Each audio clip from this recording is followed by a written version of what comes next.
So how do you change TikTok account from the private to public on your iPhone? Let's get started. If you're new here to this channel, consider subscribing because there are plenty of tutorials which I don't want you to miss.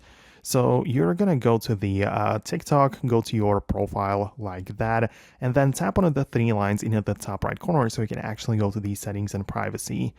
And part of that, just go to the privacy like that, and there is literally the first toggle in the discoverability section, which is titled private account. And if you have it turned on, it means that your account is private.